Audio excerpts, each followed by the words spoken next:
नमस्कार, आप देख रहे हैं प्राइम टीवी और मैं हूं आपके साथ मुस्कान अजमानी। चुनावी यात्रा में आज बात एक और हाई प्रोफाइल सीट की। वो सीट जिसने यूपी को एक सीएम दिया और कई कद्दावर नेता दिए। इस सीट का चुनावी इतिहास तो पुराना है ही, लेकिन इसका पौराणिक इतिहास भी काफी पुराना है। सीएम के परिवार से संबंधित होने की वजह से इस सीट का शुमार प्रदेश के वीवीआईपी सीटों में होता है। क्या है इस सीट का इतिहास और क्या है यहाँ की जातीय समीकरण, और आखिर क्यों ये सीट राजनीतिक रूप से इतनी महत्वपूर्ण है, देखिए इस रिपोर्ट में। संभल लोकसभा क्षेत्र का रण। वीवीआईपी सीट का पूरा हाल हिसाब, सामाजिक संरचना और जातीय समीकरण। वीवीआईपी सीट की क्या है खासियत, क्यों चर्चा में रहती है यहाँ की सियासत।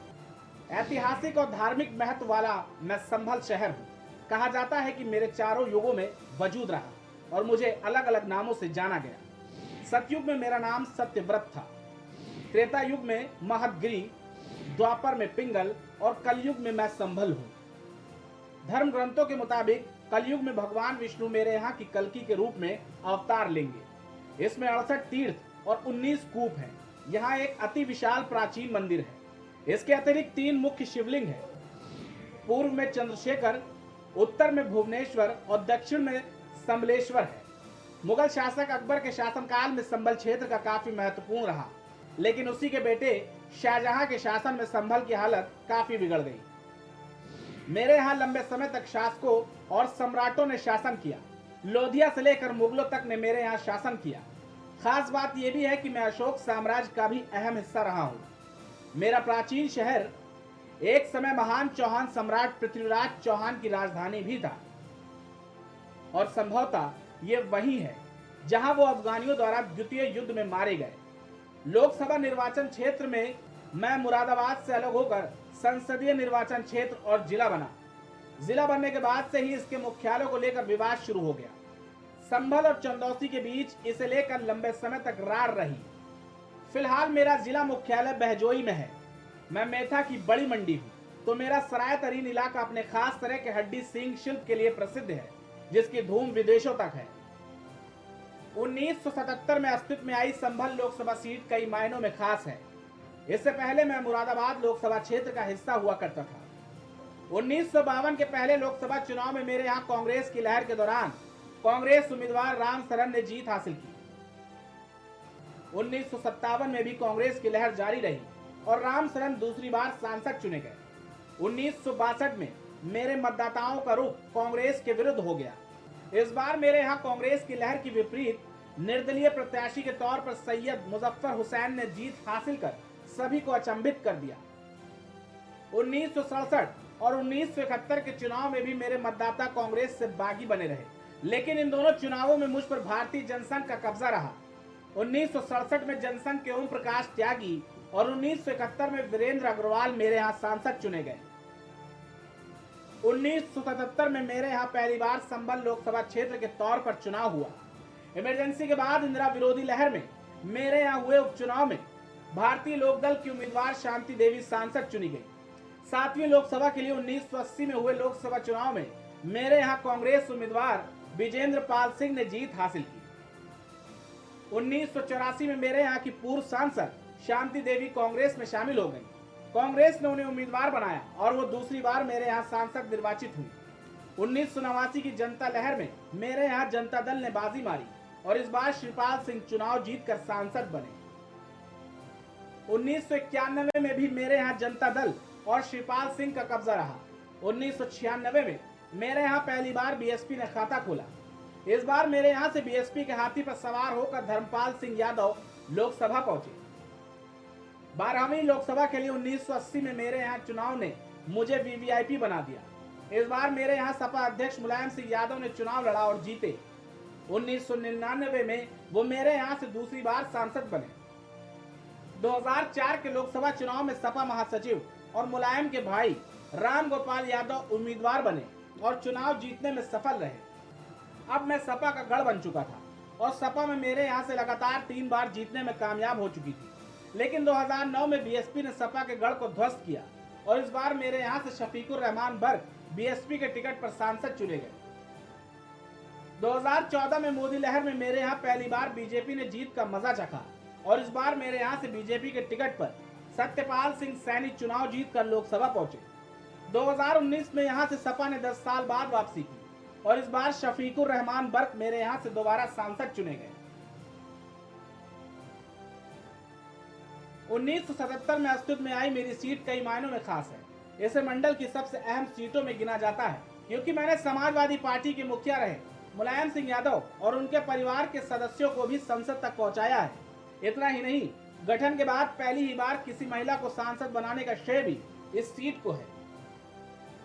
संभल की जनसंख्या 22,11,334 है, जिसमें से 11,06,008 पुरुष और 10,05,326 महिलाएं हैं। मेरे यहाँ यूपी का कुल लिंगानुपात 912 के मुकाबले प्रति 1000 पुरुषों पर 908 महिलाएं हैं। मेरी साक्षरता दर 74.05% है और महिला साक्षरता दर 66.90% है। मेरे यहाँ कुल 18,27,861 मतदाता हैं। इनमें 9,60,263 पुरुष जबकि 8,40,568 महिला मतदाताएं हैं। मेरे संसदीय क्षेत्र में यूपी विधानसभा क्षेत्र की 5 सीटें आती हैं। इनमें कुंद्रकी, बिलारी, चंदौसी, असमौली और संभल शामिल है। इनमें से 2 मुरादाबाद और 3 संभल जिले की है। इनमें से चंदौसी अनुसूचित जाति के लिए आरक्षित है। 2022 के विधानसभा चुनाव में इन 5 सीटों में से 4 पर सपा का कब्जा रहा था। मुरादाबाद की कुंदरकी सीट से सपा के जियाउर रहमान विधायक हैं। वहीं बिलारी से मोहम्मद फहीम इरफान, संभल जिले की चंदौसी सुरक्षित सीट से बीजेपी की गुलाबो देवी विधायक हैं और वो योगी सरकार में मंत्री हैं। असमौली से सपा की पिंकी यादव और संभल से सपा के इकबाल महमूद विधायक हैं।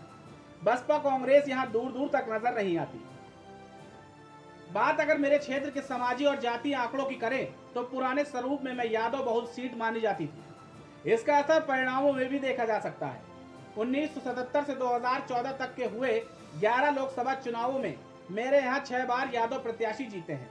इनमें 2 बार शिवपाल सिंह यादव, 2 बार खुद मुलायम सिंह यादव, 1 बार प्रोफेसर राम गोपाल यादव और 1 बार धर्मपाल सिंह यादव सांसद बने। 2004 में परिसीमन के बाद मेरी सीट का जातीय गणित कुछ बदला और अब यादव मतदाताओं की संख्या कम हुई। अब यह सीट मुस्लिम बाहुल हो गई। एक अनुमान के मुताबिक मेरे यहाँ 50% से ज्यादा संख्या मुस्लिमों की है। वहीं 40% आबादी हिंदुओं की बताई जाती है।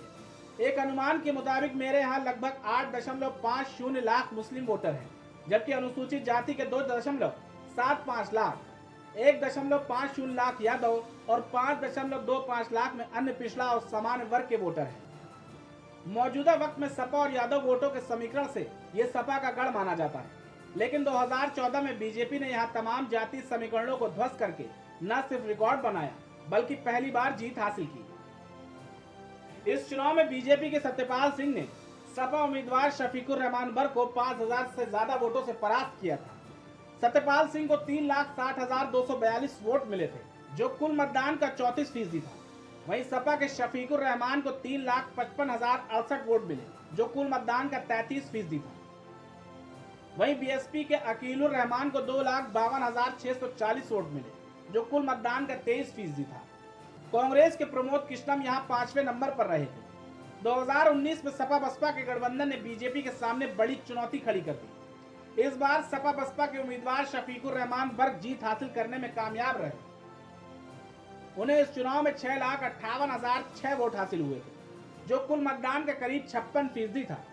दूसरे नंबर पर बीजेपी उम्मीदवार परमेश्वर लाल सैनी रहे, जिन्हें 4,83,180 वोट मिले। उनका वोट शेयर 41% था। बीजेपी उम्मीदवार को इस चुनाव में वोट 2014 के मुकाबले ज्यादा मिले, लेकिन वो जीत हासिल करने में नाकाम रहे थे। तीसरे नंबर पर कांग्रेस उम्मीदवार मेजर जगतपाल सिंह रहे थे।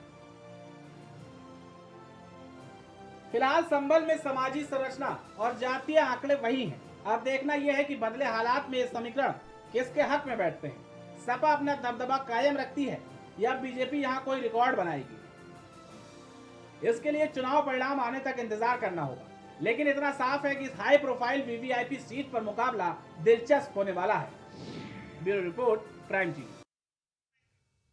तो संभल यूपी की वीवीआईपी सीटों में से एक है और इस सीट पर मुकाबला बेहद रोमांचक होने वाला है, क्योंकि 2019 के लोकसभा चुनाव में बीजेपी इस सीट पर जीत नहीं हासिल कर पाई थी और अब तो मुकाबला और दिलचस्प है, क्योंकि अब पूरे एनडीए के सामने विपक्षी दलों का समूह इंडिया है, यानी विपक्षी दलों का एक गठबंधन इंडिया है। ऐसे में एनडीए का प्लान क्या होगा, इस सीट पर बीजेपी कैसे काबिज होगी, ये देखना बेहद दिलचस्प होगा, क्योंकि यूपी के लिए तो बीजेपी ने मिशन 80 लक्ष्य स्थापित किया है। हमारी खास पेशकश में फिलहाल के लिए बस इतना ही। देश और दुनिया की तमाम बड़ी खबरों के लिए आप देखते रहिए प्राइम टीवी। कुछ भाव पुष्प। आप देख रहे हैं प्राइम टीवी, सच साहस सरोकार।